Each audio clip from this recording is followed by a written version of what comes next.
hello. Uh, I hope everybody is doing fantastic as always and had a nice, enjoyable weekend. Maybe filled with some good practicing or anything like that. Um, Today we're going to be talking a little bit about some practice stuff. I've sort of been of a practice theme lately, and thinking a lot about practice in my teaching and in my own playing as well. A couple weeks ago, like I mentioned on the last live Monday Music Motivation, I attended a awesome practice class with Greg Goodhart, where he sort of went over some of his practice philosophies and things, and feel like I learned a lot and realized some things that I knew I should have been doing but haven't been doing. So that's been really enjoyable. And in this live Monday Music Motivation, I kind of wanted to really break down the big picture overview of why we actually practice and what we should actually be trying to achieve in our practice. Because I think a lot of times we go into practice, and I personally did this for years and years and years and years, probably from the day I started playing clarinet until about maybe my senior year of high school or so, maybe even a little bit into my senior year of high school as well. So probably the first almost 8 years of practicing, I was doing this where I would just think, okay, I'm gonna sit down and practice now, and I'm gonna play my stuff, and I'm just going to kind of hope that it gets better. And that's, I think, the way most of us go about practicing is we say, okay, it's practice time. I'm going to do my thing and hope that I make an improvement. And I'll get to the concert or the performance or the next rehearsal and see if it got better or not, and see if I feel better about it. And the problem with practicing that way, first of all, it creates really slow growth. It's going to take a lot of years of playing that way for you to notice even incremental improvements. The other problem with it is that you don't actually know if you're getting better because you're just kind of doing the same thing over and over and not really assessing what you're doing. So I wanted to break down the big picture of what you should actually be doing in practice, and the big picture of learning a piece of music. There's a few other side points of practicing, like the 3-step warm up and working on clarinet fundamentals kind of independently from the music, and working on music fundamentals evenly a little bit independently from the pieces you're learning. Today, I want to talk about sort of the 3 phases of learning a piece of music. So you just got a new piece of music, you're sitting down to practice that band piece, orchestra piece, audition excerpts, solo piece, etude, whatever it is that you're learning. How do you go through that process? So, phase number 1, super important, is you actually have to get it correct, which I think is where most of us sort of get stuck in that phase of just trying to get it correct, and that's what we think practice is. And once we do it correctly, then we're good to go. And this is where that great quote, I don't know who it's from, is, but it's amateurs practice until they get it right, professionals practice until they'll never get it wrong. I think I finally understand how to actually practice till you'll never get it wrong. Never is like a little bit ambitious and an absolute, so you won't never get it wrong, but pretty close. But amateurs practice until they get it right is so true. That's sort of that phase 1 of practice where you're like playing it, and you're like, okay, cool. I did the right rhythms. I played the right notes. I got it right. Fantastic. I practiced that and I learned it. And again, I think I practiced more or less this way for the longest time. And in my practice, I didn't have a great idea of what right was. So it was a little bit ambiguous if I got there or not. And I also wasn't able to do it consistently. I just sort of got it right and said, okay, that's good enough. So that phase 1 is so easy to get stuck in.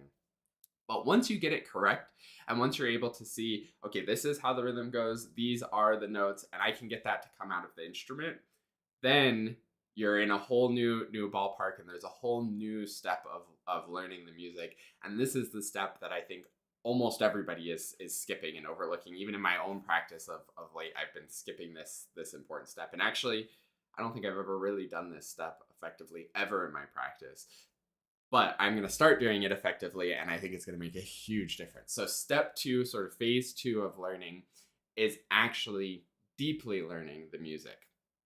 maybe I've done this a little bit in the past when I've memorized pieces and things like that. There's been some of it, but I've never done it deliberately or intentionally. It's just kind of been by happenstance. But this deep learning phase is where you go from, okay, I can play the notes and rhythms correct, to okay, now I actually have to think about it and actually have to really work to get it. And a lot of times we do have to work just to get it correct in the first place, and we have to work to figure out what correct is in the first place. But it's when you really work at doing it and learning it and getting it in deeper that makes a world of difference. So what this looks like in the fancy practice terms is your contextual interference, finding desirable difficulty, things like that. Very brief overview of desirable difficulty. This is when you mix it up, change it up. The most common one that most people are probably familiar with are dotted rhythms or practice rhythms, where instead of doing da da da da da, you do da da da da da, and then ba da ba da da, and doing things like that to mix it up. When you have to think about it, that's when more learning is taking place. And this is the thing that, again, I think all of us skip over, is we just are trying to get it right. And then once we get it right, we just continue to do repetitions, trying to get it right, trying to get it right, trying to get it right.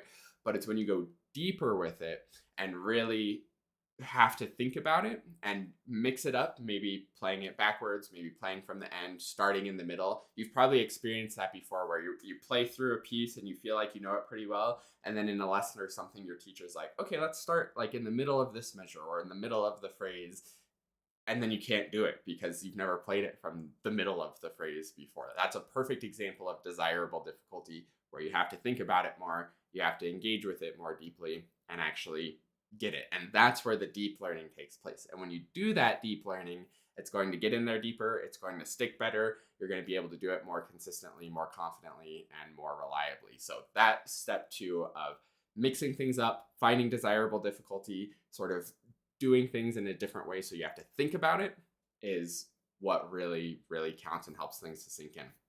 Phase 3 of practicing then is retrieving that information, recalling that information. You can do this through very simple spacing, where you play a little bit and then take a break or set a timer and then play that little bit just like it's in the performance. And this is something that I've been doing in my practice. I've just been skipping step 2. I do a lot of spacing, I do a lot of performance practice. I talk all the time about practice mode versus performance mode, and being able to just, okay, this is the difficult bit, I'm playing it like it's the performance, ready, go, and then you do it. So those are the 3 phases. You have to get it correct first. If it's not correct, then there's almost no point in doing the other phases, because we don't want to deeply learn in a wrong note or a wrong rhythm or something incorrect like that. Step 2, deep learning, where you're really mentally engaged, really focusing, really thinking about it. Step 3, retrieving it and practicing it in performance mode. Again, if you want more information about this, you can check out Greg Goodhart. He has tons of YouTube videos that talk about different components of practicing and things like that.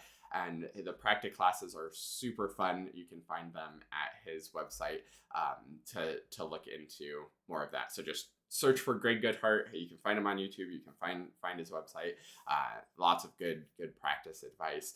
But that's kind of my summary of the process, is those kinds of 3 key phases are important. And as you go into practice this week, be thinking about those 3 points of practice and actually doing them and implementing them in your practice, so that you can get it correct, get it learned in deeply by having to think about it and engage with it on different levels, and then working on retrieving it and recalling the information. And that's what you can put into your practice template.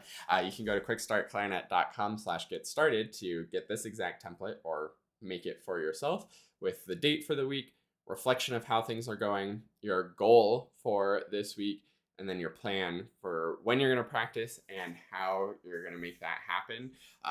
Then put that plan into your calendar so you actually do it, and hopefully you'll put some of whatever phase you're at. You could even put down something like, okay, I need to be in sort of phase 1 of getting things correct, so I'm going to work on X, Y, or Z piece, just getting it correct this day.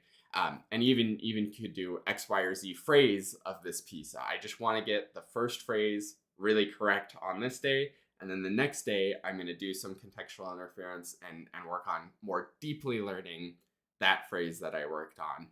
And then even the next day you could work on retrieving it.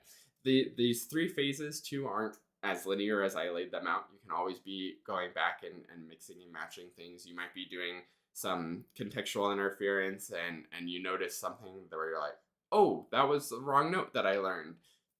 Then you're going back to getting that right note learned correctly and sort of fitting that in. As you're retrieving the information, you might be doing your spacing and one section goes wrong every single time that you retrieve it when you're spacing. So you might think, I don't know if I actually have that learned in deeply enough and go back to stage 2. But you can plan all of that in your practice and be really organized about today I'm getting it correct. Today I'm deeply learning it through desirable difficulty and really engaging with it. Today I'm spacing it out and retrieving it. So hopefully that gives you some inspiration and motivation for how to organize your practice this week. Do really fill out the template right when you're done watching this so that you have your plan organized for the week, and have a great week of practicing. Let me know if you have any questions in the comments, and I will see you next week for the next live Monday